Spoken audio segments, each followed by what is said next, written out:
the future.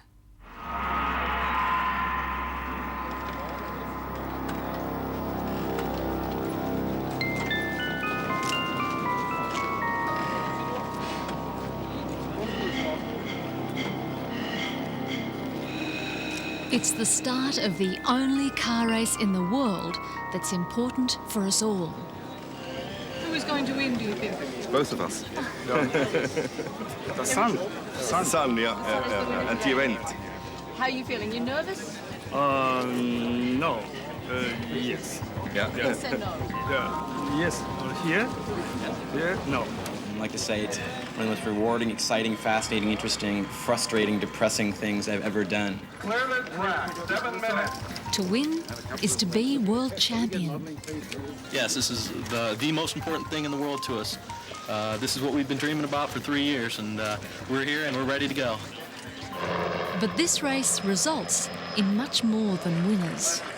It hastens the arrival of cars that are fast yet clean. By that measure, this unassuming Australian team would prove to be the most significant in the race. On the starting grid, though, they're back in 17th place. Are you ready? Yes, as ready as we're ever going to be, I'm afraid. The car's finished? No, the car's never finished. Keen, glad we're here. We'll do well. I don't know if we're going to sort of knock out Bill and Honda. I think they're the two favourites, but we don't expect to be too far behind. 4, 3, 2, 1, the start of the race! And they're off! 52 solar-powered cars on their way to Italy! 3,000 kilometers across the outback! It's a big given than start!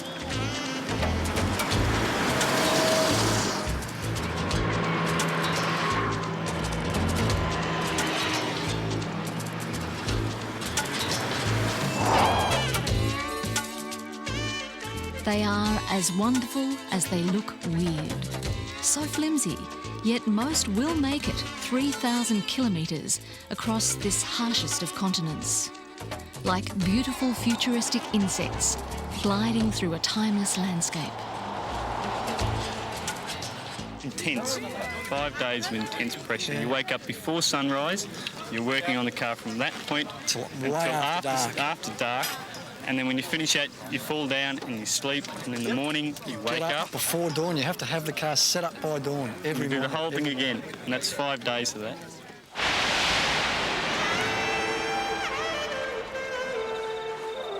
The Aurora team has been there since the beginning.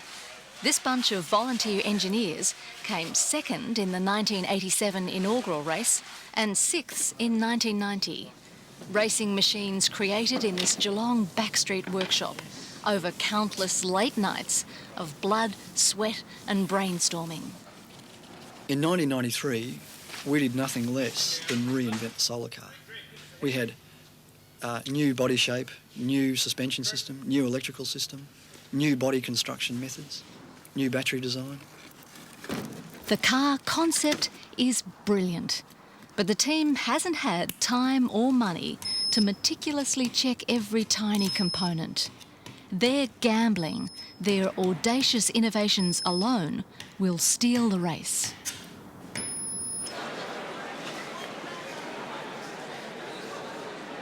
It's 3 years since contestants last gathered in Darwin for the World Solar Challenge, and the field for this race is bigger than ever. There are 20 entrants from Japan, 11 from the United States, even an entry from Moscow. Personally, where he lives in Moscow, it's already very difficult to breathe because of all the fumes that are constantly being poured out by the motor cars. And he's already got 3 grandsons, and it's important to think of their future. This car from Mitcham Girls High in Adelaide was built with the proceeds of Lamington runs. But underpinning the seriousness of the event are multi-million-dollar entries from Japanese car makers. Race favourite is Honda's immaculately built machine, called the Dream. But whether they're corporations, colleges or conservationists, all entries must meet race rules. Most of the time, these cars will be driven on the electricity coming directly from their solar panels. But they're also allowed to start with a fully charged battery for extra power on cloudy days, to go uphill, or to overtake. This battery must hold no more than 5 kilowatt hours of electricity, only enough to run a hairdryer for 2 or 3 hours. But this small energy bank is critical.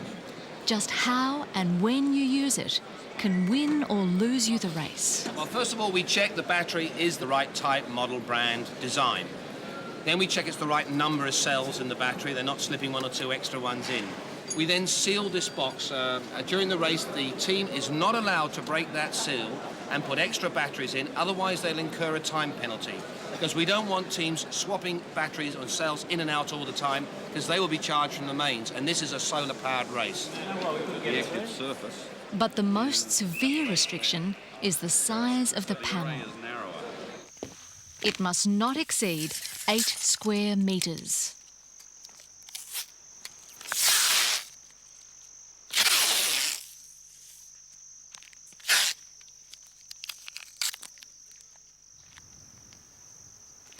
This is 8 square metres. It's not very big, is it?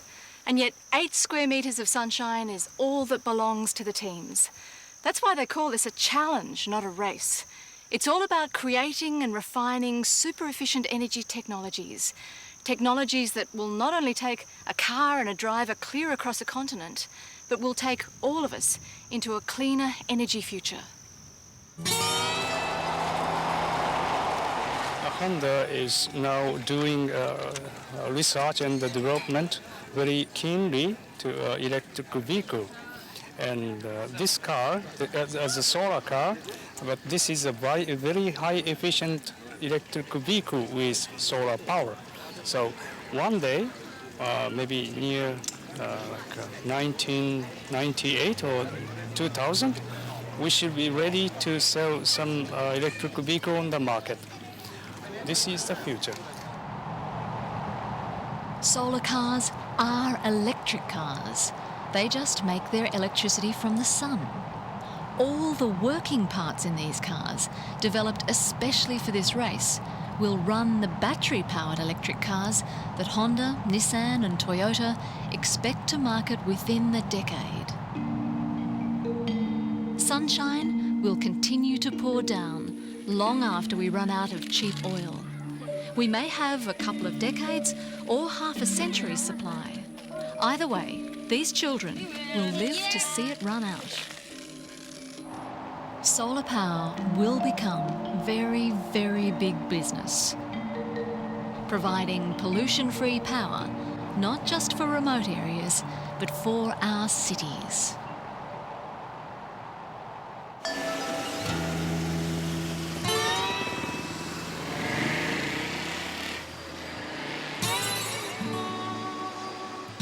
This race has pushed solar panel technology forward by decades. When you're driving on an energy source as diffuse as sunshine, every bit has to count. Take the compulsory 10-minute pit stops that occur every few hundred kilometres along the race route. The panel is still making power, even though it's not being used to drive the car. So teams channel the sun power into recharging the batteries. In 10 minutes, they'll store away enough electricity to run the car 12 kilometres later, if it's cloudy. Solar panels convert sunlight directly into electricity. The panel is made of cells that are actually light-sensitive semiconductors. When a photon of light is absorbed, it creates a voltage between the upper and lower surfaces of the cell. The more photons absorbed, the higher the voltage. Solar cell industries are taking off in Germany, Japan and the USA. But for the moment, the most efficient cells in the world are made by Professor Martin Green. Physically, they look very similar. They're made using very similar processes, but you end up with about 30 or 40% more power out of a given area when they're out in sunlight. What's different about the green solar cells is that their surface is covered with microscopic pyramids. These pyramids reflect light back into the cell, which means much more of the energy is trapped. His best laboratory cells convert 23.2% of the light's energy into electricity, but they're handmade and expensive. Teams like Aurora use Martin Green's slightly less efficient, mass-produced versions, and they use them all day, even after the race day officially ends at 5 p.m. I can't go forward then, move sideways. No change, 1.8, 1.9. All along the Stuart Highway, solar panels are facing west. 1.9. The light the panel soaks up between now and 8 a.m. tomorrow puts a substantial charge back into the car's battery. It's the closest thing to refuelling a solar car. What's a salami do we think? At the end of the first race day, the Aurora team is pleased with its performance. Apparently after the first corner, Rodney overtook where you weren't supposed to overtake people. He took 7 cars in about before the first round, in about 15 metres. we were 17th on the grid, and by the time he got to the first roundabout, we were in fourth place. Which we're in now. Which we're still in, yes. Honda is even happier. They're in first place, having broken race records by covering 746 kilometres from Darwin at an average speed of 86.14 kilometres per hour. Support vehicle is a petrol car. They need to refuel again. But this car keep on going. That's marvelous. Yeah, that's a solar car. Yes, I like it. They're only 23 kilometres ahead of defending champions Beale, but Honda is quietly confident.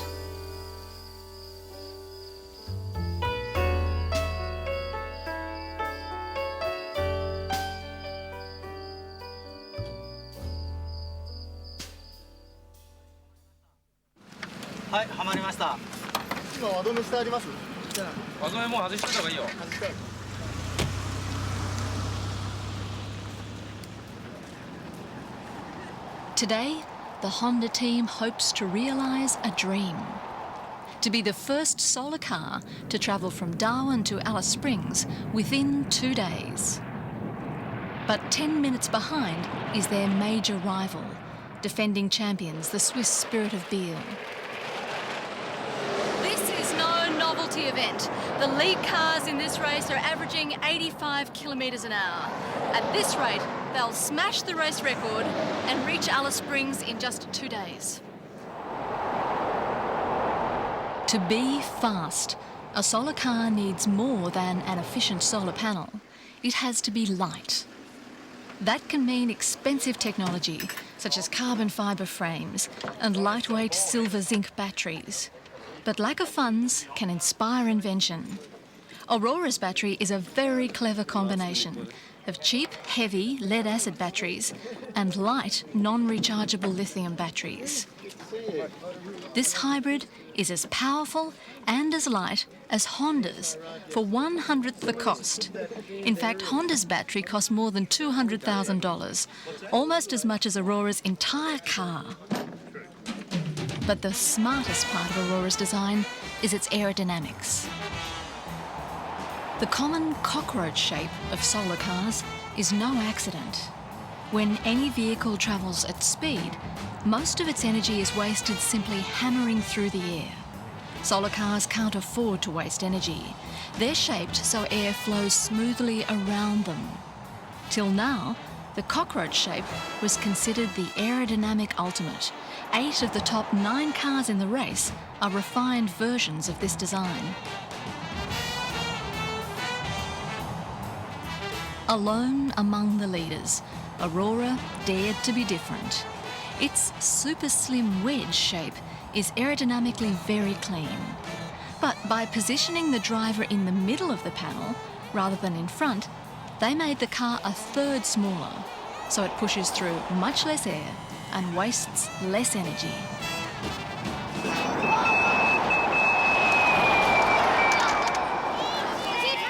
All the the leading cars are using special low rolling resistance tyres, tyres with thin sidewalls. This minimises the friction caused by the tyre flexing as it rotates. If you push the limits and make the tyre sidewalls too thin, they can easily puncture.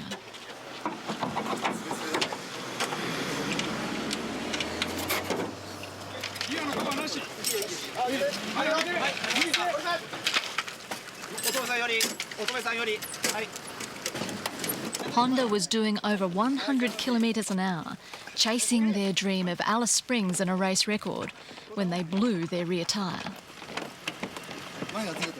But their well-drilled team pulls the car apart, changes the tyre and is on the road again in under 3 minutes.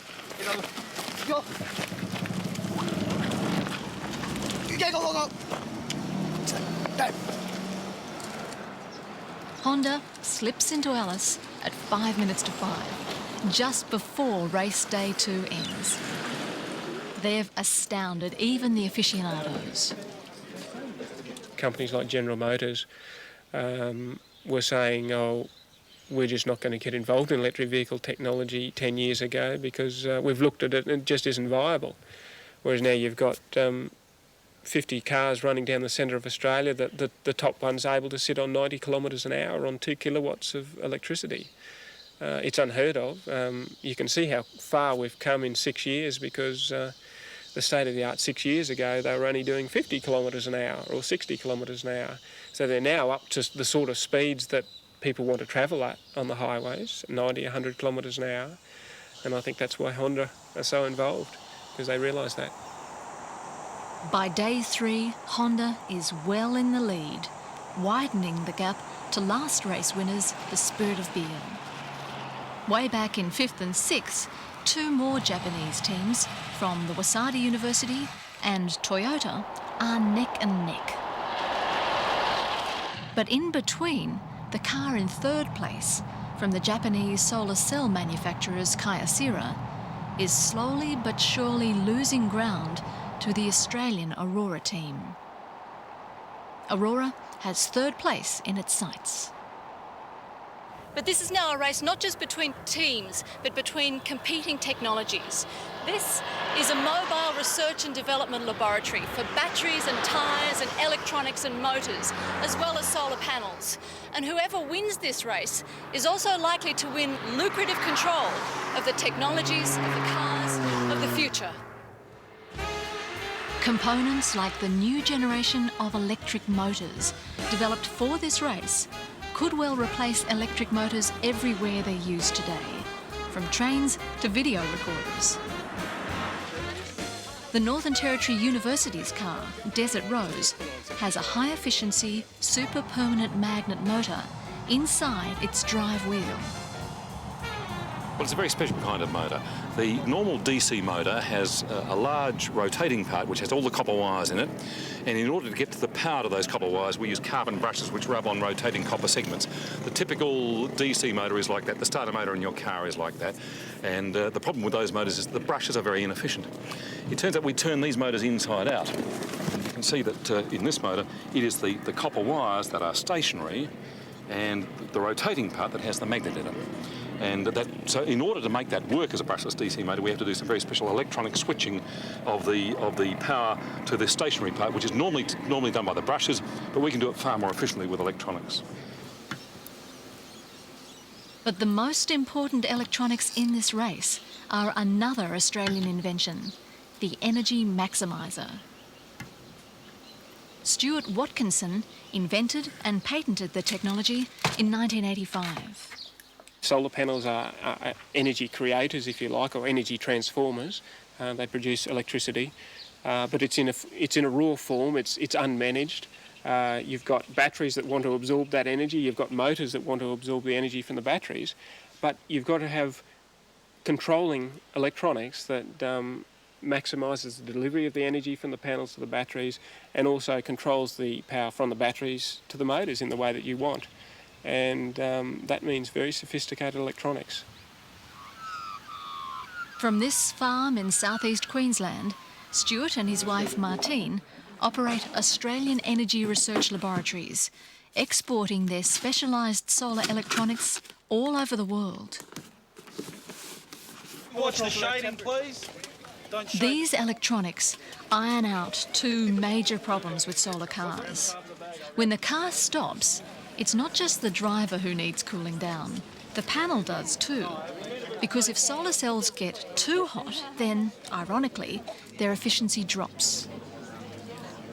The other problem is that as these cars move in and out of shade, the voltage at which the solar panel produces the most energy changes. The electronics get around these problems by constantly adjusting to changes in both temperature and light. They increase the power from the panel by an average of 20%, which is why they're being used by half the cars in the race, including Aurora. At the end of the third day, Aurora is managing to hold it all together, car and team. It looks quite fast, doesn't it? In fact, so well, they're still gaining on the Japanese car from the Kyocera Corporation. The panel looks very good from that distance, doesn't it? Yeah, absolutely. Watch out, Honda, here we come. Yeah, well, I'm first up tomorrow driving. Just be nice if I could repeat yesterday's performance, but I expect we'll come at a fairly conservative speed and hopefully catch up to Kyocera.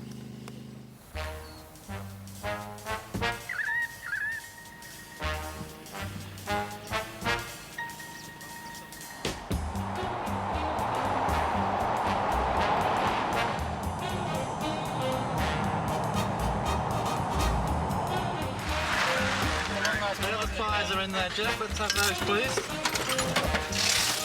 After we had the flap, the expectation was, well, Kyocera's raced on ahead of us, and without realising it, hey, that's the Kyocera car, and let's start this manoeuvre, guys. Well, battery burners from way back there. They've done their dash now. Look at them, they've slowed down. They've got no power left. Okay, we're going to pull in behind the main support vehicle. It's a terrible drama to overtake in a solar car. There's this convoy of vehicles that are protective mothers of the solar car, and they don't like giving up their position, and the ones ahead have to get ahead of the other team's protective cars and ahead of their front protective cars, and then the solar car sort of thinks, okay, well, I'll come through now. It's okay, clear ahead. Hey! Still clear ahead.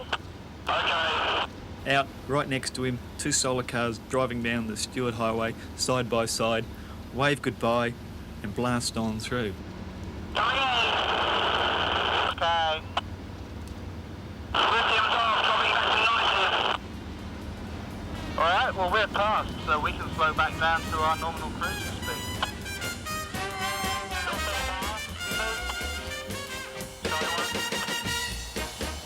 It was a fantastic feeling because there was no one ahead of us except Honda and BM. That felt very good. Yes! How does it feel? I tell you what, we overtook Kyocera and then everyone said, we're in third. Hey, we're third. It's quite amazing. Great. You're going to hang there? Yeah, we're up the wheel now. Only 130 k's. Only 130 k's, well, I just got started. We were set for third, and that was our position. Now the race between ourselves, Kyocera and Waseda was just a matter of who made the least number of mistakes. Yeah, well, we had one more mistake that was waiting to be made. For the lead cars, the desert is behind. Honda has a lead of 3 hours over the Spirit of Beale. They've won in 4 days and 2 hours, smashing the race record by a full day. Welcome to Honda and the Honda Dream Machine.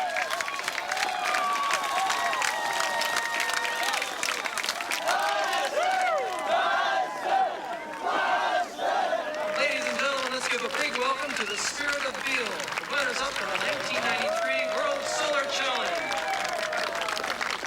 But what of Aurora?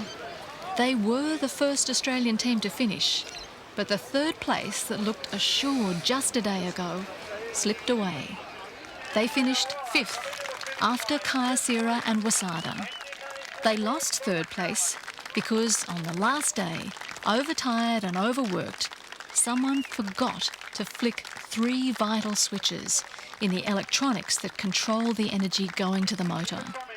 After 5 days and 3,000 kilometres, the difference between 5th and 3rd was just 19 minutes. A great disappointment.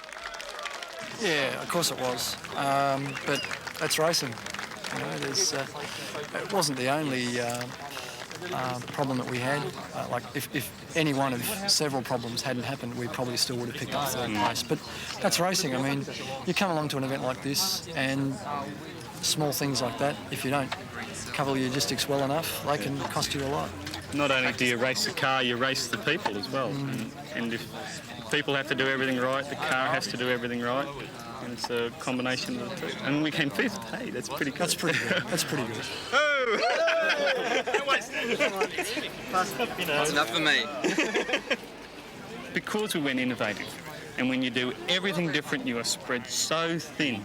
And when you've got limited resources and limited money, and you try and cover every single aspect of the race, you get 80% of it. And that last 20% is so hard. 1, 2, 3. Stuffer! We've got to come back to that because whether we expect it to be or not, we are carrying the flag for Australia.